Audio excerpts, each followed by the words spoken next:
Ang katotohanan po na nandito ang kamatayan sa mundo, nagpapakita po na ang kasalanan ay big deal sa Panginoong Hesukristo. Big deal in a sense na ito ay kanyang tinapos na sa krus. Pero sa mga tao, tila ito ay isa pa ring malaking big deal hanggang ngayon. Ayan pong malungkot. Dahil nandito pa rin po sa mundo yung mga panlilinlang ng Diablo. Nakakapasok pa rin po ang mga panlilinlang ng Diablo.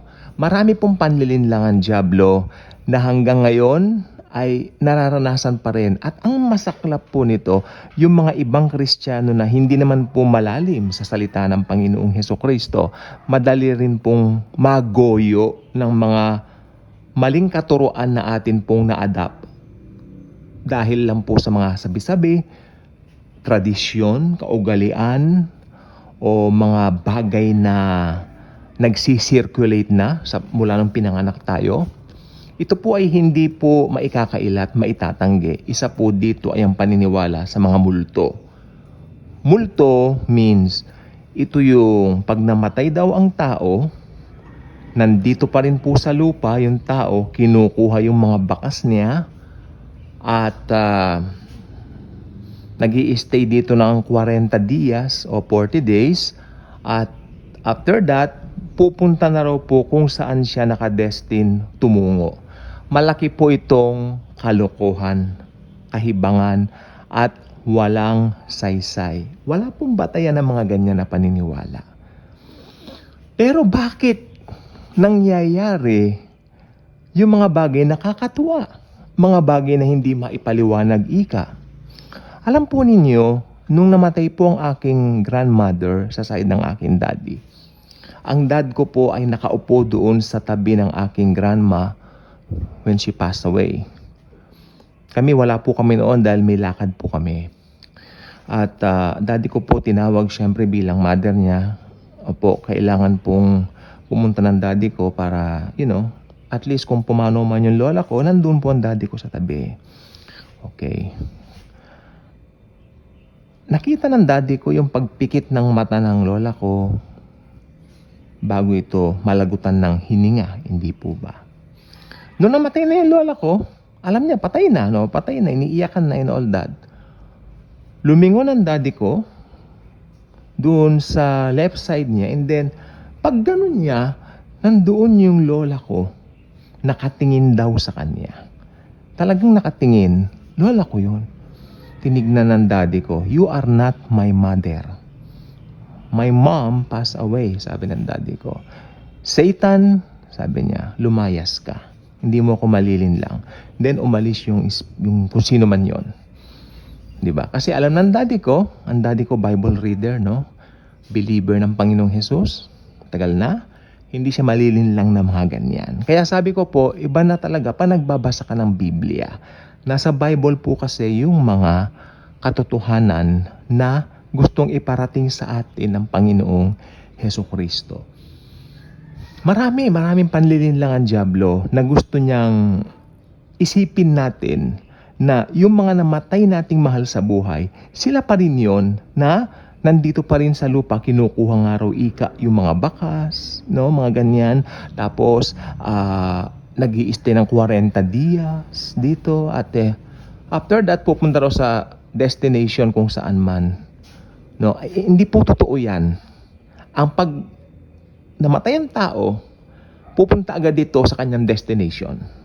Whether heaven kung tumanggap kay Jesus, at hell kung ni-reject si Jesus. At ito pa po dalawa lang po ang pupuntahan ng tao, wala pong in between. Yung pinapurge daw doon yung mga kaluluwa, and then right after that, ipagdadasal daw dito, makakapunta. Kalokohan po yun. Unbiblical yun. Extra biblical pa.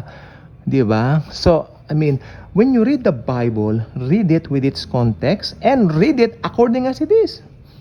Hindi mo siya pwedeng lagyan ng sarili mong interpretasyon. You don't have to put your own interpretation on it dahil kawawa naman yung mga malilinlang mo rin. Kung yung sarili mong interpretation nilagay mo sa Bible without its context, ano na mangyayari sa mga pagpapahayagan mo pa ng salita ng Panginoon? Kung kung may mali kang paniwala, let the Bible interpret itself. Yan po yan. May proper hermeneutics po tayo. Meron tayong proper context. So, the Bible is the Bible. The word of the Lord Jesus Christ. Di ba? Ngayon, pag sabi ng Bible, patay na ang isang tao, di ba? Pag namatay ang isang tao, pupunta sa destination niya, yun po ang buong katotohanan doon. Okay? At marami pong ganyan. At meron pong isang kwento dati. Ako naniniwala po talaga ako dito. Pandilin lang po ito. As you remember the 1990 earthquake, maliit pa lang po ako noon. Malakas po yung lindol na yon, sabi ng marami. At you know what? Ang nangyari daw po doon, yung isang eskwelahan sa Cabanatuan ay nag-collapse. Hindi po ba? I'm not sure kung anong... Dito naman kasi sa Maynila, hindi naman tayo ganong... Naramdaman din daw di sa Maynila, pero hindi naman daw ganong kalakas, no? Pero yung Baguio, Cabanatuan, mostly diyan, yung part na yan, yan ang tinamaan daw. Ang nangyari, nag-collapse na yung building, maraming namatay na mga bata na nag-aaral. Ne? And then, nung rescue operation na, nagre-rescue sila ng mga bata kung meron pang mga bata roon. And then meron daw po itong batang ito na tumutulong tumutulong daw sa mga pag-rescue ng mga na-trap, no? Yun ang gusto kong isipin. Na-trap sa ilalim. Mahirap pong matrap diyan sa ilalim pag lindol. Kaya pinakamahirap ang lindol when it comes to disaster, no? At nung na-trap daw po sa ilalim itong mga batang ito, meron daw tumutulong doon na estudyante rin. Ang sabi rin nila, uy, buti, okay ka, nakaligtas ka, ganun-ganon. Tumulong-tulong daw siya. And then right after that, after ilang hours, nagkakwentuhan sila, uy, si ano tumutulong, si ganon, sinabi yung pangalan. Imposibleng mangyari yan, sabi nila, na tumutulong siya. Kasi, sabi nila, siya yung pinakaunang batang na-recover na patay na. Nangilabot daw sila, patay na. Sabi niya, ibig sabihin, patay na yung bata 3 hours ago. Di ba? Tapos nakita lang nila 1 hour ago tumutulong-tulong. Hindi pwedeng mangyari sapagkat yung na-recover na bangkay na unang-una, yun yung batang sinasabi niya tumutulong. Paano po nangyayari ito? Mga misteryong ito. Well, pag hindi ka mananampalataya, magugulantang ka. Pero ako naniniwala ako nangyari yon. Diablo ang gumagawa niyan. Ginaya niya yung anyo ng batang yon na tumutulong-tulong kunwari. Pero diablo yon. Para linlangin yung mga tao. Then right after that, no? Siyempre mababalita na sa news yan. Mababalita na sa mga usap-usapan yan. Marami raw mga kakatuwa na mga nangyari noon. At saka yung isang lolo na photographer, dito rin po nangyari sa Lindol-Lindol, no? Yung lolo, nagpo-photograph daw siya. Picture-picture. Itong picture-picture naman, yung picture-picture naman nila nung araw. Kodak-kodakan na yan. Hindi naman katulad nung kodak-kodakan natin ngayon na sa mga gadgets natin na napakadali. Dati you have to buy a film sa Fuji o sa Kodak mismo, no? Lalagay mo, ilo-load mo sa camera mo, then picture-picture ka. Ito talaga tinatawag itong litratista, yung matanda. May nakita raw siyang isang matanda na nakaupo doon. Matandang-matanda raw yung matanda, nakaupong gano'n. Siguro dahil sa lindol, nalulungkot yung matanda. So ang ginawa niya, tamang-tama, may building na nakukolapse, kinunan niya yung matanda. Ang nangyari daw, nung na-develop daw yung litrato, ang nandoon sa picture, si Jesus Christ. Another story na talagang pinatutuhanan niya nung nabubuhay pa yung lola ko, sinasabi po niya sa amin. Totoo yun, sabi ng lola ko, na narinig yan doon. Nag-circulate that story was circulated during that time, sabi ng lola ko.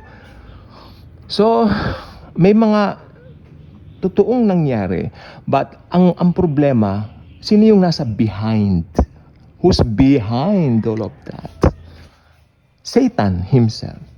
Ang sabi ng Bible, si Satanas, siya ang father of all lies. 'Di ba? Yun po.